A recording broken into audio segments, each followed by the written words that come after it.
जो मुझे शहर में रोकने की बात करते हैं, मैं उनको बोल दूं मैं तुम्हारा घर का दरवाजा खटखटा दूं तो तुम्हारे पिताजी बाजू में बैठ के मुझे खाना खिलवतात. कोणी मला सांगितलं तुम्ही मुंबऱ्यात येऊन दाखवा म्हणून मी मुंबऱ्यात येणार नाही असं वाटलं होतं काय? अरे उद्या मला जंगलात सांगितलं ना वाघाने ये तर मी जंगलात सुद्धा जाऊन येईन. मुलाये तूफान से कश्ती निकाल के इस मुंब्रा को रखना मेरे बच्चों संभाल के. तो ये जंग नहीं है शमीम भाई, ये दुनिया मोहब्बत से ही जीती गई है और जीती जाएगी.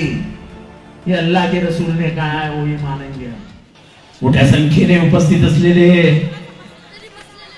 मुंबईतले नागरिक, पत्रकार मित्रांनो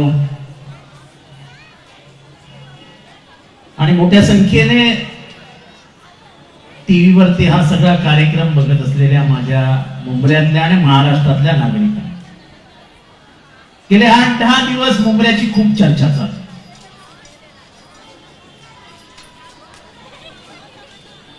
मला स्वातंत्र्यानंतरचं एक गाणं आठवतं. मला स्वातंत्र्य मिळाल्यानंतर एक गाणं आठवतं.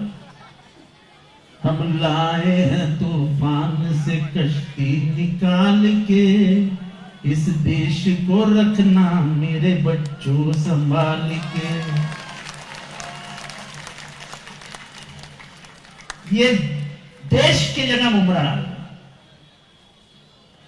हम लाए तूफान से कश्ती निकाल के इस मुंब्रा को रखना मेरे बच्चों संभाल के. इस मुंब्रा को हमेशा बदनाम किया गया, कभी आरडीएक्स के नाम से बदनाम किया गया, कभी बम ब्लास्ट के नाम से बदनाम किया गया, कभी गुलशन कुमार के मौत के बाद यहां से मासूम लोगों को उठाया गया, पूछने वाला कोई नहीं था. इस शहर को जब बदनामी का दाग लगा तब मेरे भाई ने 120 रुपए में रूम बेची है. आज मेरे भाई इसी शहर में 8 और 9 हजार रुपए के नीचे, स्क्वायर फीट के नीचे घर नहीं बेचे जाते. जब रियल एस्टेट का भाव बढ़ता है तो इसका सीधा मतलब निकलता है कि इंफ्रास्ट्रक्चर अच्छा हो रहा है. ये शहर में ऐसे रास्ते बनेंगे, ये शहर में 24 घंटे बिजलियां रहेगी, ये शहर में इतनी अमन और शांति रहेगी. ये तो एक जमाने में सपना लगा करता था. और मुझे ये जंग वगैरह की बातें शमीम में अच्छी नहीं लगती. शायद महाराष्ट्र में मुंब्रा में रहने वाले लोगों को मालूम नहीं है कि यही वो रास्ता है जिस रास्ते से अपने गाड़ी में बैठ के महात्मा गांधी गए थे और जाते जाते कौसा मस्जिद में खड़े होकर रुक के वहां के इमाम साहब के साथ चाय पिए थे. कौन गए थे? महात्मा गांधी. सो जो शहर में महात्मा गांधी के पैर लगे हैं, उनका साया जिस गली से गया है उसमें जंग नहीं, सिर्फ अमन की बात होगी, जंग की बात नहीं. और जो शानू ने बताया वो बहुत सही है. तुम आंख के बदले में आंख मांगोगे तो एक दिन दुनिया तुम्हें अंधी दिखाएगी. और जो मुझे शहर में रोकने की बात करते हैं, मैं उनको बोल दूं मैं तुम्हारा घर का दरवाजा खटखटा दूं तो तुम्हारे पिताजी बाजू में बैठ के मुझे खाना खिलाए. ये मारने मिरने की बातें छोड़ दो यार, बहुत बचपन से ये खेल खेलता है. किसी के बाप से डरता तो आरएसएस के खिलाफ नहीं बोलता, किसी के बाप से डरता तो फिरका परस्त ताकतों से नहीं लड़ता. हम तो जान हथेली पे लेके और सर पे कफन बांध के घूमने वाले लोग हैं जो विचारधारा की लड़ाई लड़ते. हमको किसी से दुश्मनी है ही. हमको किसी से दुश्मनी है ही नहीं। जो भी चुन के आए उनको सबको मुबारकबाद भाई, लोगों ने तुमको चुन के दिया है। पर छुप के इतना ही कहूंगा कि मेरे मुंब्रा को फिर से सुर्खियों में मत, फिर से उसको बदनाम करने की कोशिश मत करो।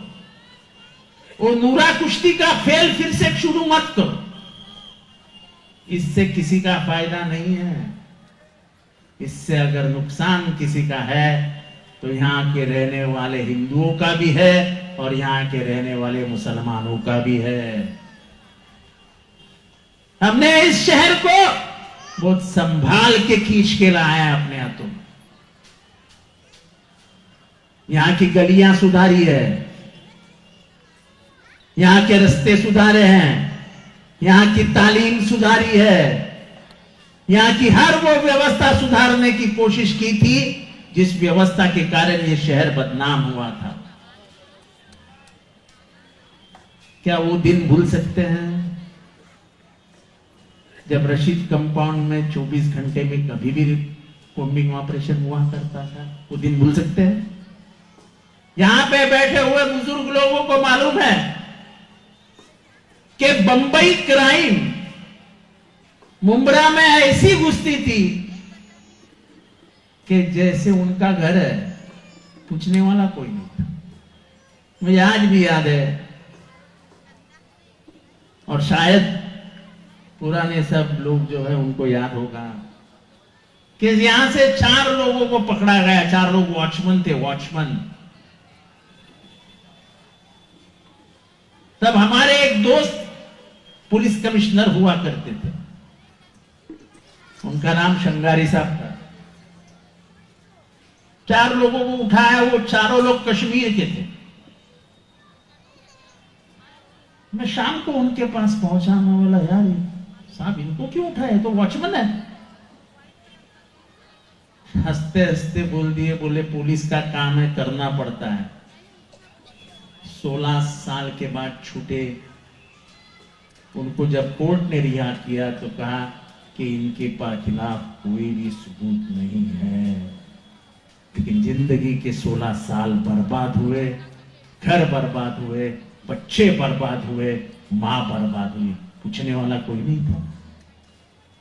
ये शहर में वो हादसा फिर से नहीं हुआ। शानू तुझे याद है, शबनम से एक लड़के को उठाया था,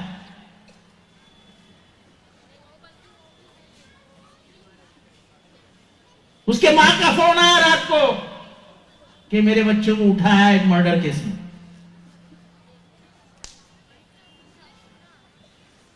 राकेश मारिया तब जॉइंट कमिश्नर क्राइम हुआ करते थे, मेरे अच्छे ताल्लुकात थे। मैंने उनको फोन किया, बोला साहब बिना कारण ऐसा क्यों करते? बोले जितेंद्र यकीन दिलाता हूं, उसके मां को भी बोल देना, तहकीकात करूंगा, अगर कुछ नहीं हो तो 3 घंटे में बेटा वापस आ जाएगा। बाजू में ही है शबनम, इस बाजू में, इस बाजू में। 3 घंटे के बाद उसके मां का मुझे फोन आया, आवार साहब बच्चा वापस आ गया, पुलिस ने कहा कि इसका कोई संबंध नहीं।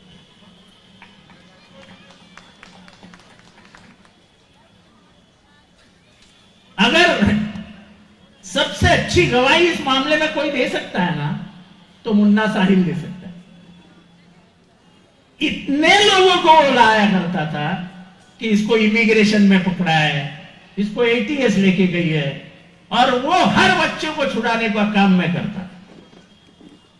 अब वो मेरे साथ नहीं है, लेकिन इसकी गवाही वो देगा नहीं, ऐसा तो नहीं हो सकता। साइंटिस्ट के मर्डर में लोग पकड़े गए, लेकिन यह शहर को बदनाम करने की साजिश थी। इस शहर को हमने बाहर निकाला, हमने आपके सभी लोगों के कोशिशों के कारण यह शहर उस बदनामी से बाहर आया। आज मुझे यहां आके 20-25 साल हो गए, कभी एक बार भी यहां हिंदू मुसलमान का कुछ कलेश नजर आया? मुझे हाथ उठा के बजाता है, कलेश नजर आया? ये वो शहर है यासीन कुरैशी भाई, इस शहर की एक बड़ी पहचान है। कैसे पूछो, कैसे पूछो? अख्ख्या महाराष्ट्राला सांगू इच्छितो, यांचं एक मटणाचं दुकान होतं, महाराष्ट्र मटन शॉप, बरोबर है? अभी भी है, अभी छोटा है, पर उस जमाने में जब लोगों को अच्छा मटन खाने का शौक था और यहां से लोग काम करने के लिए मुमरा उतरते थे, तलोजा जाते थे, पनवेल जाते थे, काम करके वापस आते थे, ट्रेन से करजत कसारा जाते थे, तो मुमरा उतरते थे और इनके पिताजी का नाम रशीद भाई था, बराबर है? रशीद मटन वाला। यहां का हिंदू हो या मुसलमान, रशीद भाई को सलाम करता था, पाव किलो मटन, आधा किलो मटन, 1 किलो मटन लेके जाता था।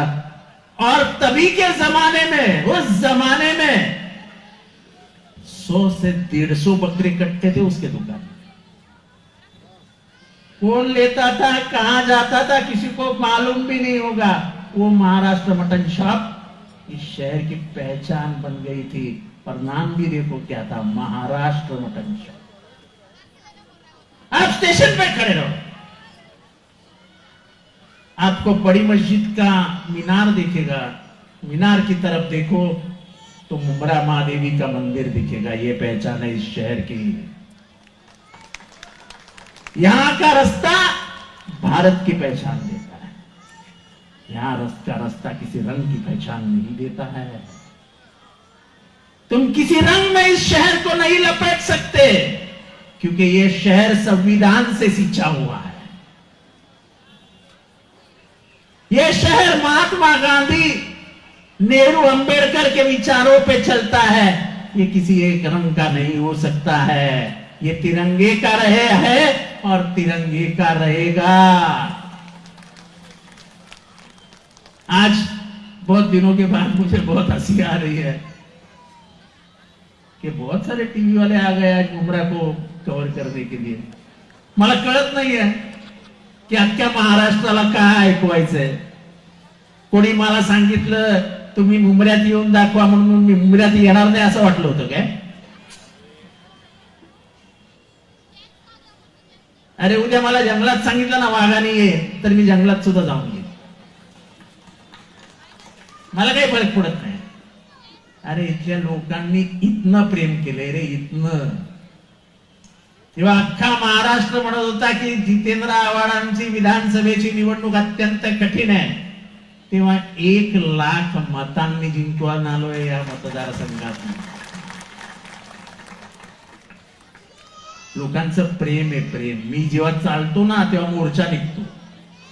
मी मोर्चाला आमंत्रित करत नाही लोकांना, पण मी जेव्हा रस्त्यावरनं चालतो तेव्हा मोर्चा निघतो। इतकं लोकांचं प्रेम आहे माझ्यावरती। त्यामुळे असे आके दिखाओ, जाके दिखाओ, ये सब बातों पे मैं ना विश्वास करता हूं, मैं ना मैंने किया है। जैसे मैंने कहा कि मैं अगर तुम्हारे दुश्मन के घर का दरवाजा भी टकटकाऊं, और अगर पिताजी खाने पे बैठे हैं तो बोलेंगे आज जितेंद्र धोनी वाले मेरे का सब खा ले। ये प्यार मैंने घर घर में बांटा है, और ये प्यार मैंने रास्ते बनाए, मैंने गटर बनाया, मैंने पानी दिलाया, मैंने लाइट लाई। ये तो एक बात है ही, लेकिन जितेंद्र आव्हाड एक सोच है, ये घर घर में पहुंचा हुआ विचार है, और वो विचार लोगों को अच्छा लगता है। इस शहर की सबसे अच्छी बात क्या है, तो मेरे जहां भी जाओ फोटो देखो, मेरे साथ छोटे छोटे बच्चे जुड़ जाते हैं। अगर प्यार क्या होता है तुम जानना चाहता हो तो मेरे साथ मुमरा में घूमो, और यहाँ का बच्चा बच्चा कैसे जितेंद्र आव्हाड करके मेरे पीछे घूमता है, वो देख के तुमको समझेगा कि ये शहर मुझे कितना चाहता है। तो ये शमीम भाई, वो जरा आके बताओ, जरा जाके बताओ, इन बातों की तरफ ध्यान भी मत देना, क्योंकि मैं सच अगर बात करना शुरू करूं तो लोगों की नींदें खराब हो जाएगी। मैं किसी की नींद उड़ाना नहीं चाहता हूं। मैं शांत बैठा हूं ऐसे कई मामले हैं जो मेरे इधर तय दबे हैं, इधर पे ही दबे रहने देना।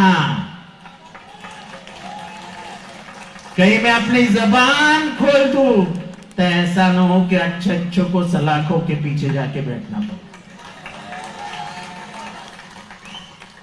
चलता है राजनीति में 2-4 दिन गरम, जरा 2-4 दिवस लोकांना गरमाहट असते, जरा चलता है। और मुझे सुनने की आदत है, मैं तो गालियां खा के ही बड़ा हुआ, तो मुझे कोई मला काही फरक पडत नाही। पण मी तोंड उघडलं ना तर चांगल्या चांगल्यांची झोप खराब होईल। मला तेही करायचं नाही, कारण का मला दुकानदारांचा झोपीच्या गोळ्यांचा धंदा नाही वाढवायचा। तेव्हा आपण आपलं काम करूया। 10 नगरसेवक निवडून आलेत, या शहराला पाण्याची गरज आहे, या शहराला कचरा व्यवस्थापनाची गरज आहे, या शहराला कॉलेजची गरज आहे, या शहराला शाळेची गरज आहे, या शहराला मार्केटची गरज आहे, या शहराला बस डेपोची गरज आहे, या शहराला चांगल्या रस्त्यांची गरज आहे। ते सगळं देण्याची जबाबदारी आम्ही स्वीकारून निवडणूक लढवली आहे, ते आम्ही करून दाखवू। आणि म्हणून मी सुरुवातीला गाणं म्हटलं, हम लाए हैं तूफान से कश्ती निकाल के, इस मुमरा को रखना मेरे बच्चों संभाल। ऐसे हाथों में मत जाने देना कि फिर से 2004 और 1993 का नक्शा फिर से वापस आ जाए। अपनी राजनीति में पूरे शहर को फिर से इस देश के नक्शे पे लाया जाए, बदनाम करके ऐसी राजनीति इस शहर में मत होने देना। आने वाले नस्लों को तकलीफ होती है। आज हमारे बच्चे जेवियर्स में जाते हैं, आज हमारे बच्चे विल्सन कॉलेज में जाते हैं तो बड़े शान से जाते हैं। एक जमाने में स्टेशन में उतर के नाक पकड़ना पड़ता था, आज थाना से लेके करजत तक और थाना से लेके कसारा तक अगर सबसे खूबसूरत स्टेशन कोई है तो वो मुमरा है। कोई शक कर सकता है इस बात को? कोई शक कर सकता है? अगर तुम मेरे बात को मानते हो तो हाथ उठा के बताओ कि मैं झूठ बोल रहा हूं। सच है कि नहीं है? तो बोलो ना सच है। अरे ये सुधार किया है हमने भाई, ये सुधार किया है, और इसलिए चुन के आए हैं, बड़े मार्जिन से चुन के आए हैं। कुछ हमारे दोस्त यार छोटे छोटे मार्जिन से गिर गए हैं। हार जीत चुनाव का फैसला होते रहता है, हारे हैं इसलिए दिल टूटा है ऐसा मत समझो। लड़ाई आज से शुरू हो गई, 5 सालों की बात की। हम काम करेंगे, जैसे शमीम खान ने रशीद कंपाउंड में 3 ऑफिस ले लिए काम करने के लिए। जुबैर अंसारी है साथ में, उनके आतिफ खानचे हैं साथ में, और उनका बेटा, नौजवान बेटा समीर, वो तो लड़ने के लिए तैयार है। इस मुमरा से एक नई लीडर पैदा पहले ही हो चुकी थी, मर्जिया, जो अपने विचारों से लोगों को परिचित है। चॉकलेट खिलाया ऐसा बोल के वो नहीं जाएगी टीवी पे।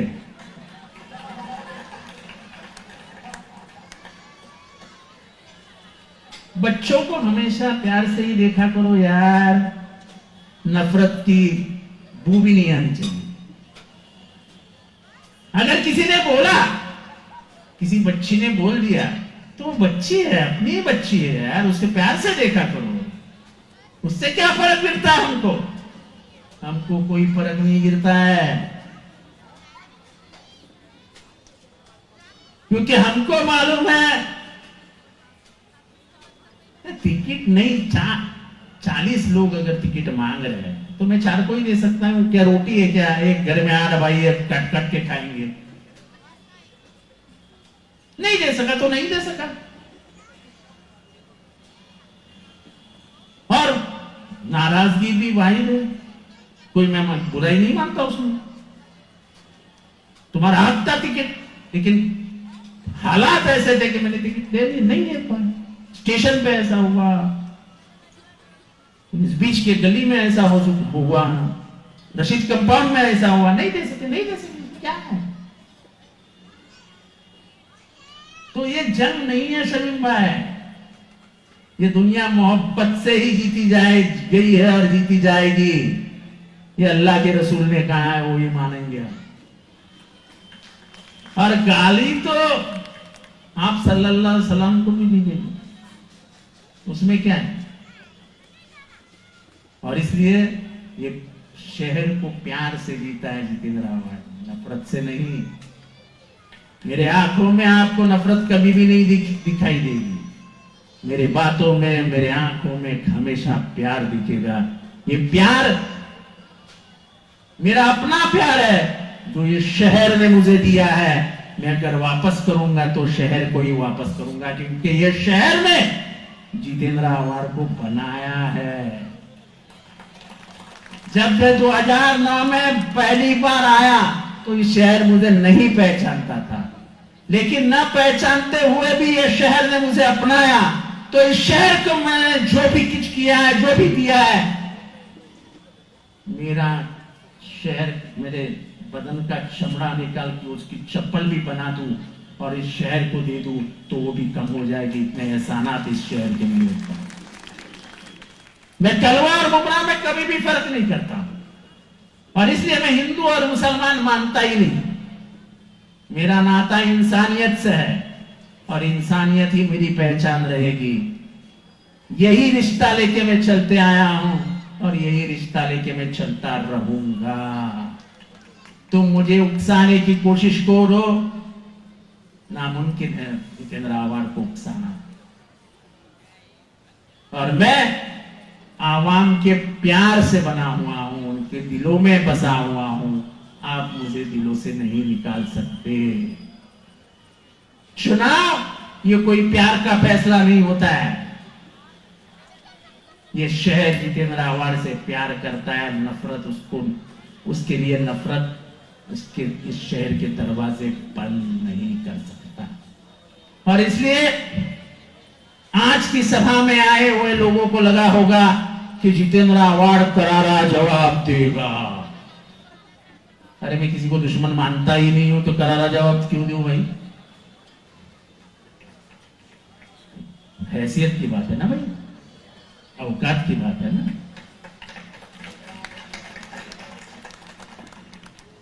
हाँ जाते, अरे आपल्या बरोबरीचा पाहिजे ना, ऐसे थोड़ी ना किसी को ही जवाब दे देता है। तो ज्यादा लंबी बात नहीं खींचते क्योंकि टाइम भी हो गया। फोन आने शुरू हो गए, जितेंद्र आव्हाड पे केस ले लो, सत्ता सरकार में सब मेरे यार दोस्त बैठे हैं और पुलिस बहुत चाहती है आजकल मुझे।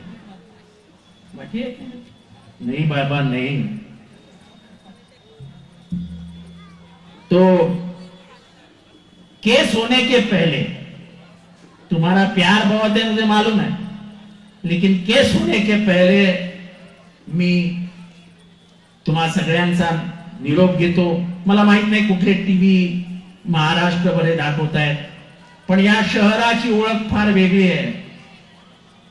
या शहराची ओळख ही महाराष्ट्राच्या संस्कृतीची ओळख आहे। या शहराची ओळख ही महाराष्ट्राच्या संस्काराची ओळख आहे। हे शहर जात धर्म भाषा याच्या पलीकडचा जाऊन विचार करतं आणि म्हणून हे शहर कायम एक राहिलंय। आणि या शहराच्या एकतेला एकात्मतेला आव्हान देणं म्हणजे या शहराचं नुकसान करणं है। ये शहर का हम नुकसान नहीं होने देने। ये शहर को हमने यकीन दिलाया है कि सिर्फ तरक्की तरक्की और तरक्की, वो तरक्की हम करके रहेंगे। इन्हीं लफ्जों के साथ आपसे विदाई चाहता हूं। अलविदा, खुदा हाफिज, नमस्कार, जय हिंद, जय महाराष्ट्र, जय भीम।